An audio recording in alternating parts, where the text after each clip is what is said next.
Խաբեբաներն էին կառավարության անունից խոստանում քեշբեքի գործիք։ Cyber Hub-ի թիմը 2 ամիս ուսումնասիրել է կառավարության անունից ներկայացող հավելվածը եւ պարզել իրականում լրտեսող ծրագիր է։ Բուն ֆիշինգային ակցիան շատ խելացի էր սարքված, այսինքն այն կայքը, որտեղից ինքը տարածվում էր, հարձակում էր, որը մենք արձանագրեցինք անցած տարի դեկտեմբերի կեսերին եւ սկսեցինք ուսումնասիրել, մի քիչ երկար տևեց ուսումնասիրությունը, որովհետեւ ծրագրային կոդն էինք փորձում բացել, ուսումնասիրել կոնկրետ ինչ է անում։ Այս խաբեությունից զոհերի մասին տեղեկություն չունեն, ենթադրում են չի եղել, քանի որ հավելվածը նոր էր գործարկվել, երբ քաղաքացիներից մեկը տեսել ու ուղարկել էր իրենց թիմին, պատմում է Պապյանը։ Մենք էլ մեր հերթին ներբեռնել էինք Virus Total, Google-ի հատուկ ծառայություններից մեկը եւ ինքը շատ արագ իդենտիֆիկացվել ու արգելափակվել էր։ Այսպես հիմա այն տանում է ոչ մի տեղ, դրա համար չենք տեսնում թիրախները, իսկ թիրախները լավ մտածված էին, տեղեկատվական անվտանգության փորձագետի գնահատականն է։ Այն էջում, որտեղից դա տարածվում էր, գրված էր, որ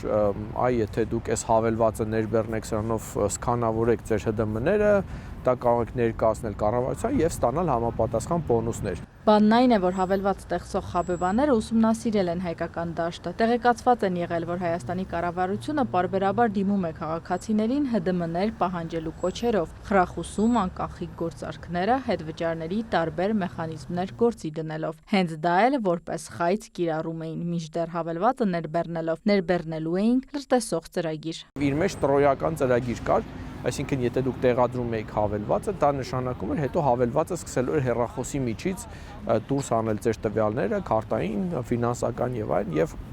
շարունակել հանցագործների արդեն նախատեսած պլանով։ Չնայած տարբեր սուպերմարկետների ու խաղարկությունների խաբեություններ լինում են պարբերաբար, բայց սա առավել վտանգավոր է, քանի որ կառավարության անունից է տարածվում, ինչը շատ ավելի լայն շրջանակի կարող է ներգրավել։ Մինչև վերջերս մենք նման հավելվածներ շատ քիչ էինք տեսնում, այն էլ այս աստիճան նեղ թիրախավորած կոնկրետ երկրի կոնտեքստով, բայց քանի որ հիմա արհեստական բանականության մոդելները հեշտացրել են նորանոր վիրուսներ ստեղծելը, չեմ ասում, որ սա այդպիսին է, բայց կարծում եմ, որ մենք պիտի պատրաստվենք ավելի ու ավելի շատ այսպիսի թիրախավորված հավելվածներ ու խաբեության սխեմաներ տեսնելու։